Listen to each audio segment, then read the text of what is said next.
Well, it's time for Community Corner, where we're going to highlight those stories that teach, inspire, and help us learn a little bit more about our neighbors here in Metro Atlanta. I'm Ron Jones. First, as many parents out there know, the everyday expenses that come with caring for a baby can be pricey. So that's why one mom is hoping to rally the community to come together and donate to a baby shower to help with those necessities.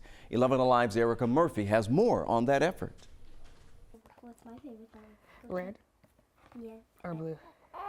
28-year-old mother of two, Brittany Samuels, is on a mission to offer support and much-needed baby essentials to area moms in need. Samuels says she was inspired to help others after realizing how challenging motherhood can be. I wanted to create a platform for mothers to come to get support. I believe that we no longer have that village mindset as they did back in the day, and I want to bring that back. Samuels is asking the community to pitch in by donating all kinds of items new babies and their moms need by December 9th. The diapers, the wipes, the bottles, the bibs. We're wanting to do gender neutral baby clothes from 0 to 6 months, because I do have a few moms that have signed up who've already had their baby. Samuels is also hoping to get postpartum garments for moms, gift cards, and other items like swings, cribs, and baby tubs. She thinks the shower will help area moms enter motherhood with joy in their hearts, not stress. It's something that maternal health advocate and counselor Erica Kelly thinks goes a long way to overall health for moms and their babies.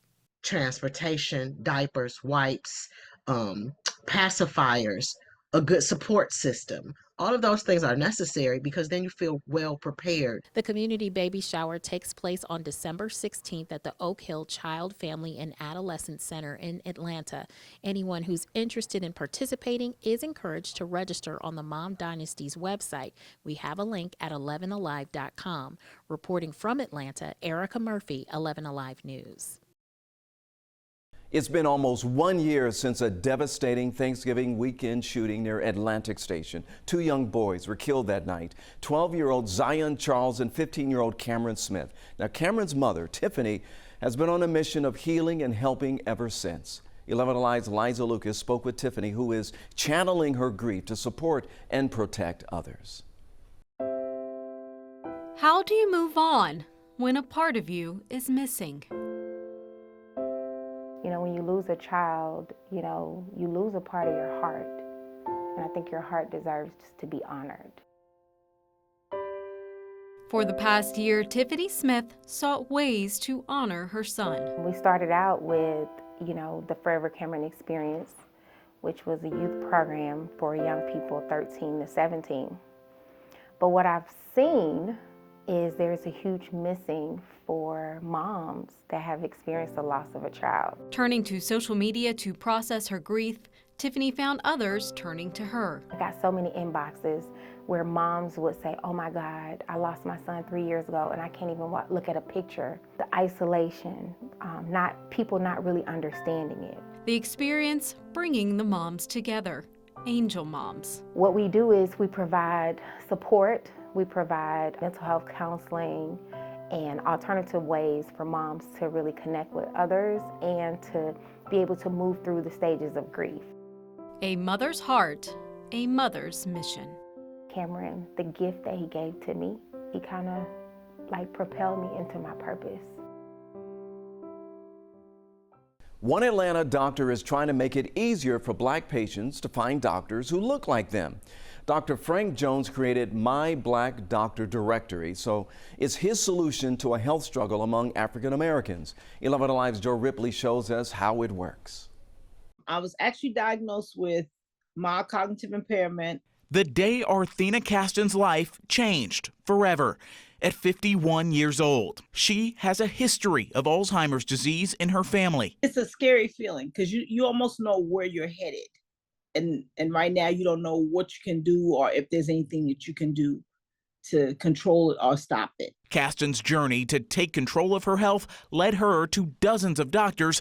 Just 4 of them, she says, were Black doctors. They're going to take care of us in a whole different way. Dr. Frank Jones, Morehouse School of Medicine graduate, created a way to more easily find physicians of color. He calls it My Black Doctor Directory, a web-based database that matches minority doctors with patients who need them. They look like us and we have the same life experiences. And so that makes a difference. As you mentioned, The trust is a big concern. The communication, I mean, we speak to our patients differently. Jones cited studies showing Black patients who see Black doctors are more healthy overall because they're more willing to listen to someone who's familiar with health disparities in the Black community. The My Black Doctor portal has partnered with major medical providers in the Atlanta area. It also lets doctors refer patients to other physicians, and medical students can find mentors on the platform. It launches November 20th. Arthena Caston's laugh is contagious, and now, despite all she's been through, she has one more reason to smile. I never thought that I would still be functioning because of what the doctor told me. But every day I wake up, that smile. In Atlanta, Joe Ripley, 11 Alive News. The Thanksgiving dish put on by the Atlanta Community Food Bank is now 25 years old. It brings members of Atlanta's local news community to volunteer to help feed families in need this holiday season. And this year, the food bank showcased its brand new location in Marietta. Here's 11 Alive's Crash Clark. This place looks like a regular grocery store, but it's actually an amazing new concept from the Atlanta Community Food Bank.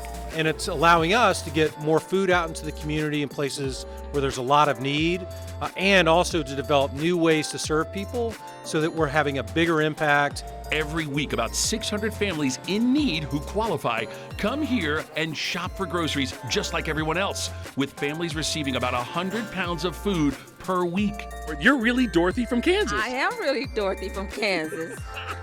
Dorothy, who, yes, is originally from Kansas, but now living in Powder Springs, can click her heels and receive enough groceries to feed her family every month. Now, Dorothy, I noticed you before when we were inside. You were doing some shimmying while you were doing some shopping. That's because I've been blessed. Aww. Because this is a blessing thing for me. I can come for, every 2 weeks and get what I need to make my meals and stuff. I helped Dorothy fill her car full of groceries, and she's not alone in her praise for this new concept where those in need are treated like everyone else. And then I can get good food that's not expired. I can meet friendly people, and I get to come twice a month.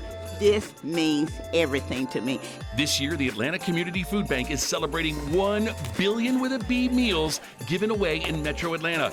They started out only giving away 15,000 pounds of food their first year, but now they give away 500,000 pounds of food every day.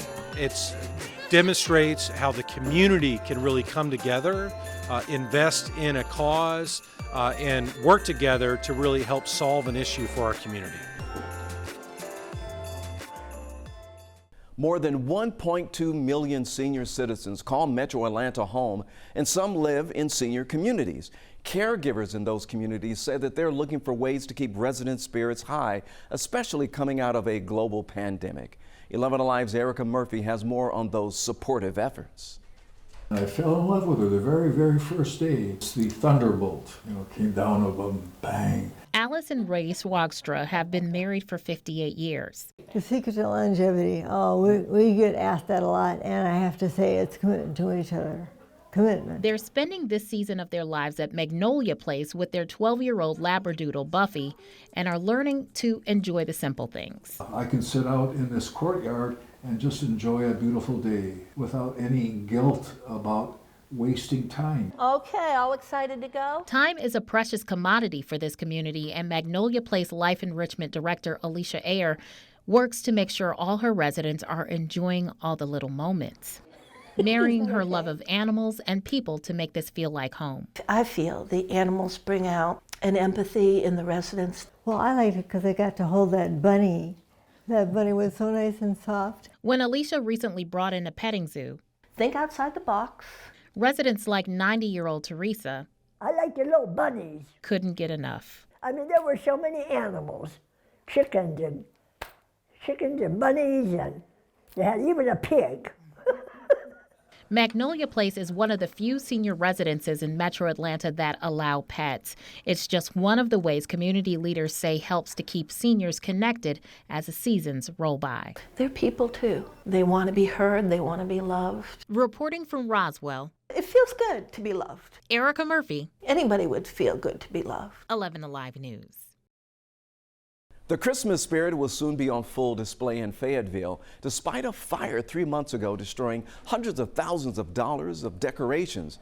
After that fire burned the Gaddy family's barn, the Fayetteville community banded together to help them to rebuild. Teresa Bowles shares the Christmas comeback story you'll only see on 11 Alive. For 36 years, Mike Gaddy's hard labor and his wife Gwen's big ideas have been bringing Fayetteville a little Christmas joy. We pick one night of the week in December. We get all the kids in the car in their Christmas PJs, and our first stop on our Christmas lights tour of the city is Gaddy's. But back in August, the Gaddy's yearly tradition went dark.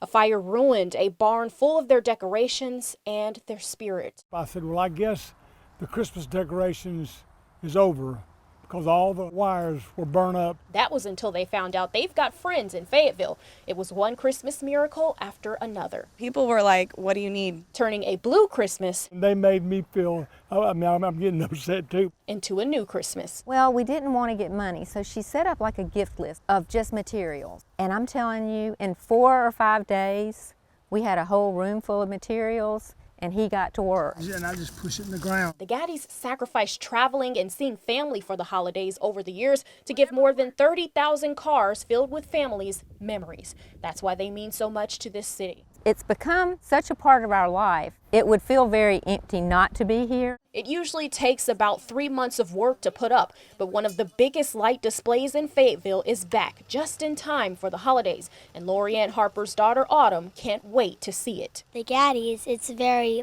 exciting. I just want to make more family memories. Gwen says that's what makes losing what she held near and now digging through the rubble and rebuilding again all worth it. I have a refreshed view of humanity because we're living it now. We don't even know how to thank everybody. Starting Thanksgiving night, you can bring the family out to see displays like this completely free as soon as the sun goes down.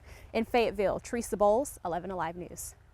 An organization in Atlanta is giving kids and young adults with disabilities or illnesses their time in the spotlight. It's helped one 8-year-old develop the courage to share her gift with the world. 11 Alive Cheryl Preheim introduces us to Brooklyn Grace. Brooklyn Grace has always been drawn to music. It's part of who she is. Music is her passion, her way of expressing herself. She feels at home in the spotlight. She is a light in a world she cannot see. Her senses are definitely heightened since she's visually impaired. Brooklyn Grace has grown up at Songs for Kids. It's been awesome coming here. In a lot of ways. Now we've got it in tune, right? Okay. 1, 2, 3, 4. She's just a girl and she... It's a safe space for people with disabilities or illness. A foundation that recognizes they deserve to be center stage. She was about 7 weeks old when we found out about her condition. Brooklyn is blind because of a rare congenital condition called septo-optic dysplasia. You're happy? We first met when she was 3. Finding her way. She can be just as capable as anybody else. And her voice. Music was already the center of her joy and central to building her courage. She doesn't have any fear. I mean, she could just get right up on the stage and just start singing, and it's crazy because she used to be so shy and quiet and didn't want to speak to many people. All right, guys, this is amazing, isn't it? Whew. All right, Brooklyn. When I waited with Brooklyn Grace backstage at their big show, come on up. She wasn't nervous at all. Not about navigating her way with a cane to the microphone. All right. Or performing for a full house. I'm happy you're here. Oh, darling, don't you ever grow up. Don't you ever grow up. It'll be simple. I know that she loves music so much and it makes her so happy, so it just makes me happy to know that she's up there doing what she loves. Just try to never grow up. Her positive perspective on life and passion are contagious.